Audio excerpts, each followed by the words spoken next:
Hey y'all, Amanda, the ever hopeful gardener, here with you today, starting some cold hardy flower seeds. Today I'm going to be making soil blocks using a Nano 25 from Swift Blocker, and I'm going to take you through all the steps and show you how to do it the easy way. Seed starting can get a little messy, so today I am using a Hoselink potting mat, and I also have this small size cement mixing tub from Lowe's or Home Depot. First step is what soil medium are you going to use for your soil blocks? And I'll make it easy for you. No complicated recipes here. We are simply going to sift my favorite brand of organic potting mix. You can make a DIY soil sifter pretty easily. I use some 1x3 scrap wood, screws, and fine hardware cloth. You can also make your soil sifter the perfect size for whatever you're sifting into. If you're sifting into a wheelbarrow or one of these cement mixing tubs, simply measure and make your sifter that size. If you don't want to make your own sifter, you can go to the dollar store and get a colander, and that will sift the soil as well, and it's pretty easy. It just is going to take a little bit longer. My absolute favorite brand of potting mix that I will drive a relatively long distance for because I was able to find a store in Charlotte that sells it is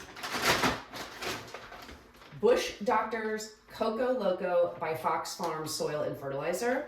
If you want to find this particular potting mix near you, you can go to their website. At the top, it has a where to buy link, and that's how I was able to find a store near me that carried it. Fox Farms carries lots of other great potting mixes. I prefer this one because it's peat free.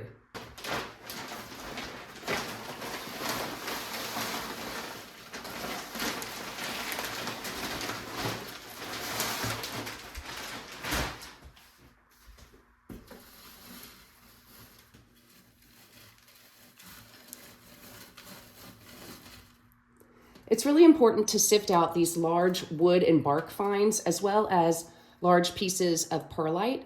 It makes it easier when you're pressing out the soil blocks. If you are using a mix that you feel is a bit light on the nutrients, you could add items like green sand. I would do maybe half a cup to a bucket this big, or some insect frass just to sprinkle. A little goes a long way. The next step for me is to add water. You might be surprised just how much water you need to add. We are looking for the consistency of mashed potatoes.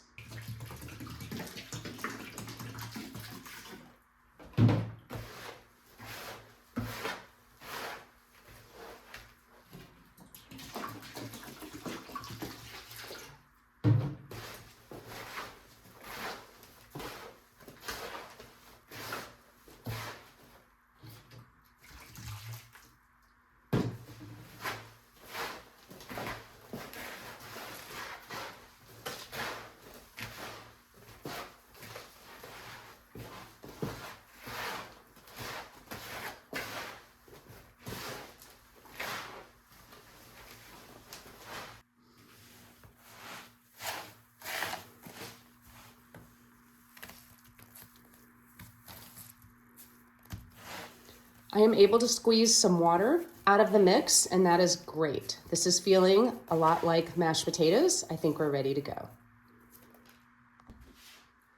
The great thing about the Swift Blocker series, especially the Nanos, is that I don't need specific soil blocking trays to use these.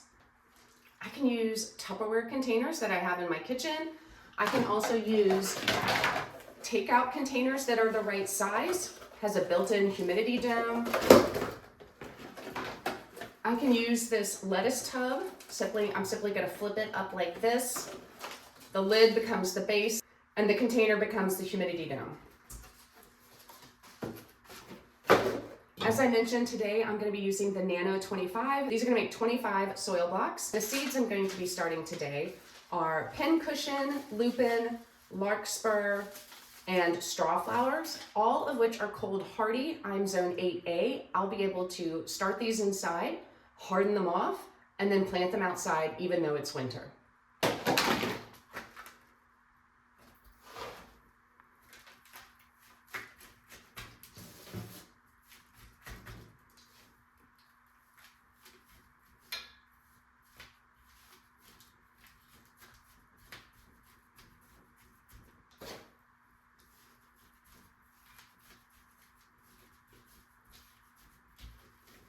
I'm gonna make sure that the soil is pressed equally into all of the squares. I'm going to pay special attention to the corners, but I am not going to compact them down super, super dense. If you compact your soil blocks too densely, the seeds are not able to germinate, the roots are not able to penetrate the block and grow.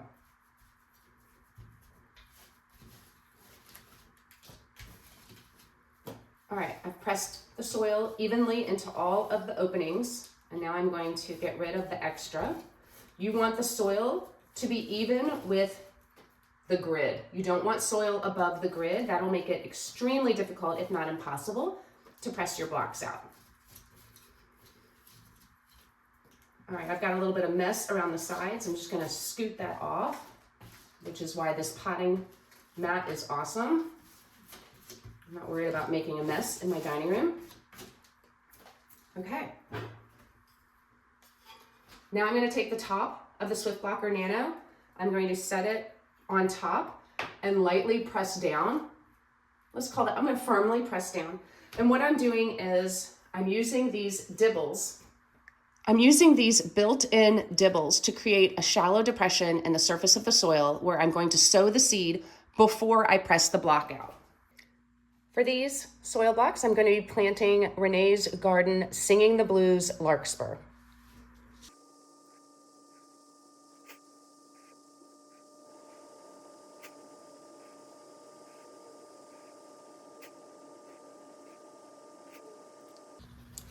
Now I'm going to cover the surface of the soil with this fine vermiculite. Vermiculite helps retain moisture, and putting it on before you press the blocks out keeps the vermiculite from clogging up the channels in between the blocks and making it difficult to water.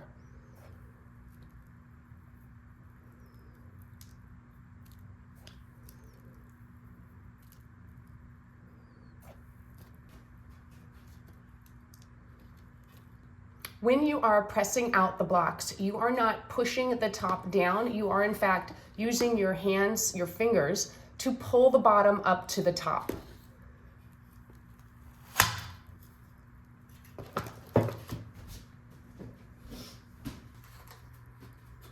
Until the seeds germinate, I'm going to use a spray bottle of water to keep the tops of the blocks not dry.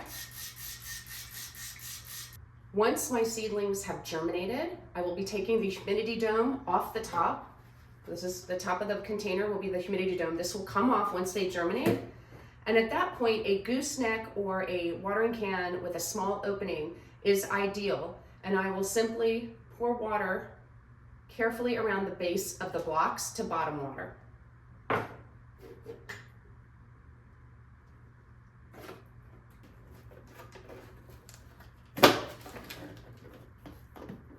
You don't need any fancy labels. You can use painter's tape and a permanent marker.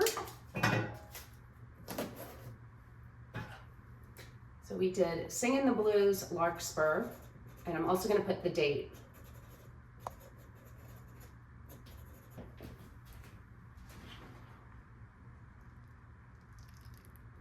Now it's ready to go over on my seed starting rack.